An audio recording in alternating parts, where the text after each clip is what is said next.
السلام علیکم، میں ہوں زینب اور امید کرتی ہوں آپ سب خیریت سے ہوں گے۔ آج ہم امام جعفر صادق علیہ السلام کی بایوگرافی کے بارے میں جانیں گے۔ امام جعفر صادق علیہ السلام اس امت کے عظیم ہستی اور بے شمار علوم کا سمندر ہیں۔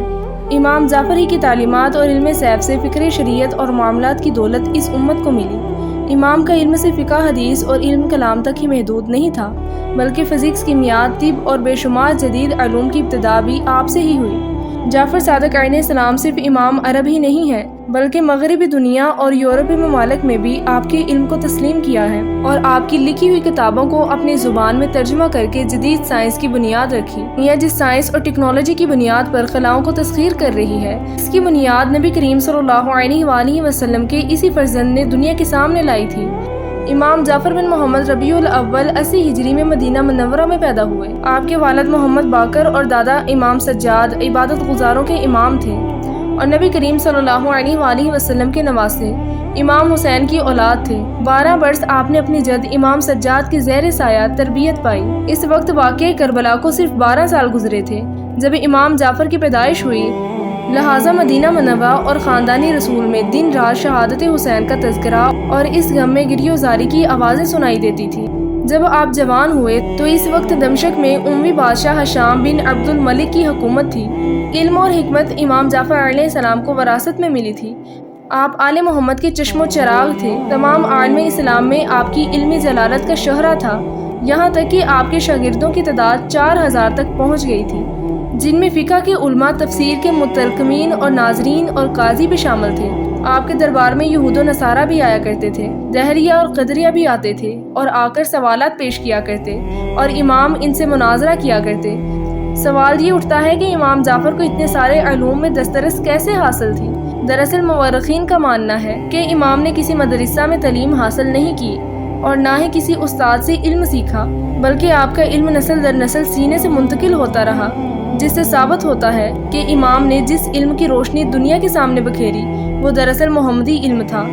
آپ کے دربار میں اسلامی علوم کے علاوہ ریاضی، فلکیات، فزکس اور کیمسٹری سمیت تمام جدید علوم کا تذکرہ ہوا کرتا اور امام اس کائنات کے رازوں سے پردہ اٹھاتے اور لوگوں کو جہالت اور گمراہی کے ضلالت سے بچانے میں کوشاں رہتے۔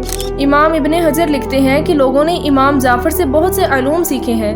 یہ علوم مدینہ آنے والے زائرین اور حجاج کے ذریعے ساری دنیا میں پھیل گیا اور ساری دنیا میں جعفر صادق کے علم کا ڈنکا بجنے لگا۔ مشہور عالم دین میر علی ہندی لکھتے ہیں کہ اس زمانے میں علم کی جستجو کا شوق لوگوں میں تیزی سے ہو رہا تھا۔ فلسفیانہ گفتگو ہر جگہ رائج ہو چکی تھی۔ قابل ذکر بات ہے کہ اس علمی تحریک کا امام جس کے ہاتھوں میں تمام علم کی چابیاں تھیں وہ مدینہ میں تھا اور امام علی کا پوتا تھا جس کا نام جعفر صادق تھا۔ وہ اس دور کا مفکر اور محقق تھا اور ہر علوم پر مہارت کرتا تھا۔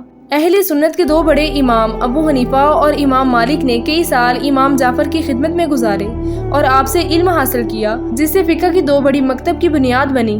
اس ترقی یافتہ دنیا میں ہوا میں اڑتے جہاز، خلا میں منڈلاتے سفینوں سے لے کر سمندر میں چلتی کشتیاں، جگمگاتے شہر کی روشنیاں، مشینیں اور دوائیاں، غرض ہر چیز علم کیمیا کی دین ہے۔ اس علم کیمیا کی بنیاد امام جعفر علیہ السلام کے شاگرد خاص جابر بن حیان طرطوسی نے رکھی تھی، جنہیں فادر آف کیمسٹری کے لقب سے نوازا جاتا ہے۔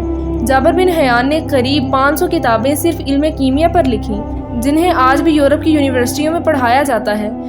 اسی طرح مشہور ہے کہ برطانیہ کے سائنسدان جوزف پرسلی نے سب سے پہلے آکسیجن کا انکشاف کیا تھا۔ اس سے 1000 سال پہلے سب سے پہلے امام جعفر نے پردہ اٹھایا اور بتایا تھا کہ ہوا عنصر وسیط نہیں بلکہ مختلف عناصر کا مرکب ہے۔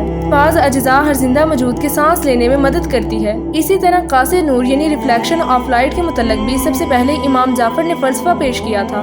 ریفلیکشن آف لائٹ کے متعلق امام کے نظریات کتابوں میں موجود ہیں۔ بعد میں صلیبی جنگوں کے دوران یہ نظریہ یورپ پہنچا۔ صدی میں روجر بیکر نے اس پر بہت تحقیق کی اور ٹیلیسکوپ کی ایجاد کر ڈالی۔ امام نے ہشام الخزاف سے مناظرے کے دوران یہ فرمایا تھا کہ زمین گول ہے جو اپنی گرد چکر لگاتی ہے اور دن اور رات اس حرکت کے سبب ہوتا ہے نہ کہ سورج کے۔ ابن مسویہ، ابو حقان اور بہت سارے مشہور طبیب نے امام سے علم حاصل کر کے طب پر انسائکلوپیڈیا حاصل کیا۔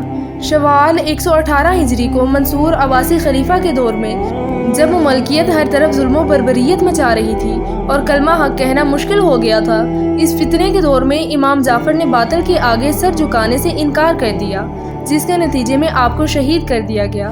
آپ کی قبر مبارک البقیع قبرستان میں سیدہ فاطمہ اور امام حسن زین العابدین اور امام باقر کے پہلو میں واقع ہے۔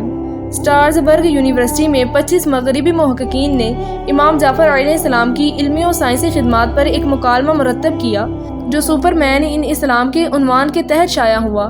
اس مکالمہ میں ان دریافتوں کا احاطہ کیا گیا ہے جن کی بنیاد امام کے ارشادات اور اقوال سے ملے۔ امام جعفر علیہ السلام کی سیرت ہمیں یہ سکھاتی ہے کہ علم سے مراد صرف علم دین نہیں ہے، بلکہ وہ سارے علوم جن کا تعلق انسانی اور معاشرتی ترقی سے ہو، خواہ وہ فزکس، کیمسٹری، بایولوجی یا میتھمیٹکس ہوں، علم کے احاطے میں آتا ہے، جس کی ابتدا اس امت کے آئمہ یعنی آل محمد سے ہوئی تھی اور جس علم کو حاصل کرنا ہر مسلمان پر فرض ہے۔